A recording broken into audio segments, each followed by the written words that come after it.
Hi everyone. The topic for today is how to overcome our worries and help us deal with uncertainty. There is a lot of stuff going on in the world right now, and we're all dealing with our own sets of challenges.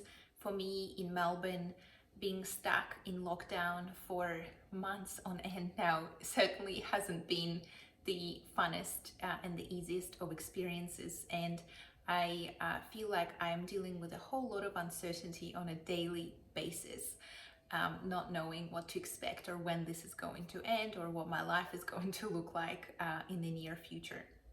And whilst there's a whole set of things we could be doing longer term to help us build our resilience so that we can bounce back from adversity more effectively, and maybe that's something that I will do a couple of videos on in the future.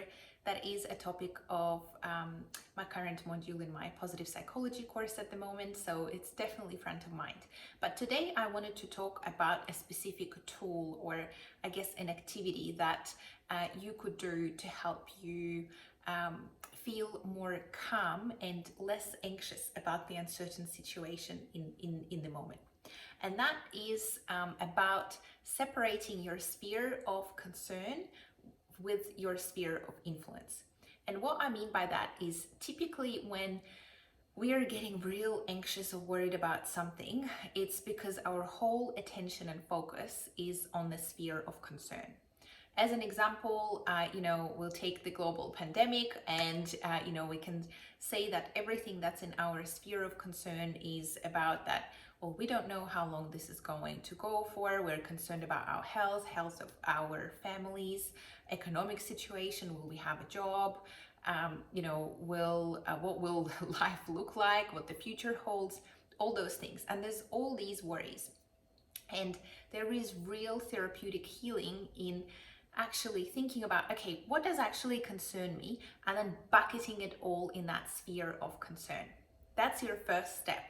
Your second step is to actually then take a step back and think about, all right, well, these are all those things that I'm concerned about, and quite a lot of them are outside of my control, really. However, there are always things that we can do individually that can make a difference. And this is where your sphere of influence bucket comes in. So within that, you need to note down all the things that you can influence that can make a positive impact.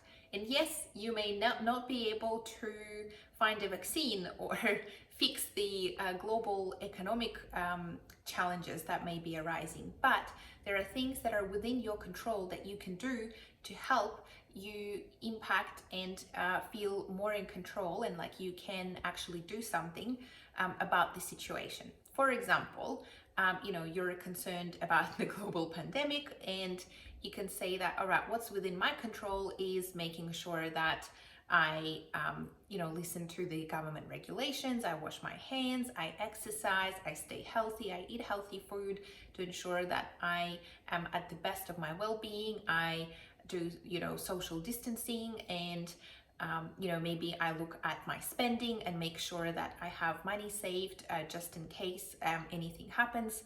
And basically what you do is, within that sphere of influence, you give yourself back the power, and that helps us ease those worries, because from this massive thing that we're really concerned about, which is our sphere of concern, that often it is true, there is not a lot that we can actually do. We peel apart the parts that help us stay in control and help us feel like actually there are things that I can do that are within my control that can have an impact on my life.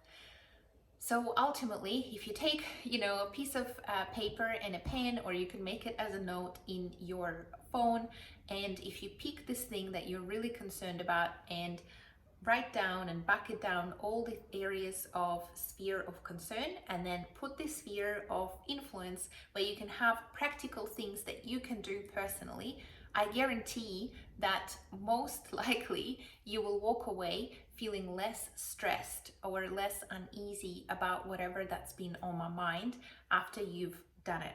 Even doing it as a mental practice, if you catch yourself kind of being stuck in that loop, will already make a difference. I hope this has been helpful. As always, would love to hear from you, whether that's something that you have tried, and if you have, what sort of impact that had on you and whether you found it useful. Thanks for watching.